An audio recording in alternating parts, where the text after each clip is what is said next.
સુરતમાં કેન્દ્રીય મંત્રી પુરુષોત્તમ રૂપાલાનો પ્રહાર, ભાજપના પ્રચંડ વિજયનો દાવો। સુરત શહેરમાં ચૂંટણી પ્રચાર દરમિયાન કેન્દ્રીય કેબિનેટ મંત્રી પુરુષોત્તમ રૂપાલાએ મહત્વપૂર્ણ નિવેદન આપતા ભાજપના વિકાસ કાર્યો અને સિદ્ધિઓ પર ભાર મૂક્યો હતો। તેમણે જણાવ્યું હતું કે સમયના અભાવને કારણે તમામ મુદ્દાઓ પર વિસ્તૃત ચર્ચા શક્ય નથી, પરંતુ કેન્દ્ર અને રાજ્ય સરકારની અનેક ઉપલબ્ધિઓ જનતા સમક્ષ છે। રૂપાલાએ જનતાને અપીલ કરતા જણાવ્યું કે ભારે મતદાન કરીને ભાજપના ઉમેદવારોને ભવ્ય બહુમતીથી જીતાડો।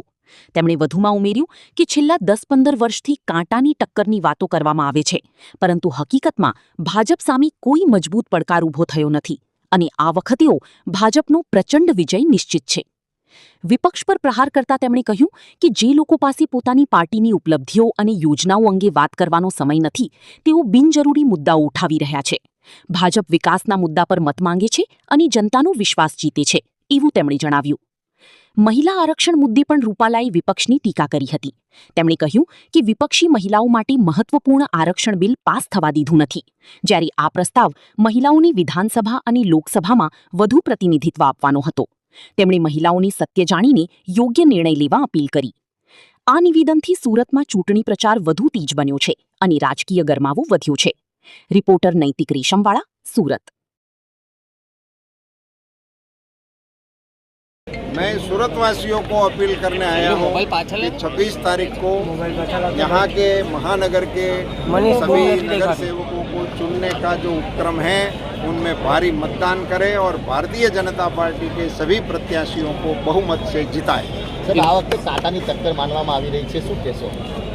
आ टक्करनी वातो लगभग 10-15 वर्षथी हाले छे। कांटो क्यांय एवो नथी। भारतीय जनता पार्टीनो प्रचंड विजय निश्चित छे। सर, ज्ञाति जातिने कोई मतने लईने कई रीतनुं अत्यारे जोवा पड़ी रह्युं छे। टिकिटनी फाळवણીમાં પણ ઘણી વખત જ્ઞાતિ જાતિ જોવા મળે છે। જુઓ, આ બધા વિષયો કેવા છે કે જેની પાસે ચૂંટણીમાં પોતાની પાર્ટીની કે પોતાની સરકારની કે પોતાના પક્ષની ઉપલબ્ધિઓ વિશેની વાતો કરવાનો સમય ના હોય, એ લોકો આવા મુદ્દાઓ ઉપર ચર્ચા કરે છે। મારી પાસે સમયનો અભાવ છે, એટલી સિદ્ધિઓ મારા રાજ્યની સરકારની છે, અમારા કેન્દ્રની સરકારની છે। અમે વિકાસની વાતો લઈ અને લોકોના મત માગવાનો પ્રયાસ કરીએ। सर, आपने कहा कि 33% आरक्षण का जो मुद्दा है वो महिलाएं उठाए, क्यों जरूरी है वो मुद्दा?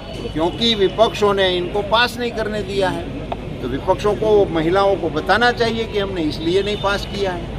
ये तो बड़ा जरूरी और महत्वपूर्ण मुद्दा है, जो कि महिलाओं को विधानसभा में और लोकसभा में आने का प्रस्ताव था, उसको पारित नहीं किया है। वो किसने नहीं किया है, लोगों को जानना चाहिए और महिलाओं को इसके खिलाफ वोट करना चाहिए। सर, पप्पू यादव जो सांसद हैं आपके साथ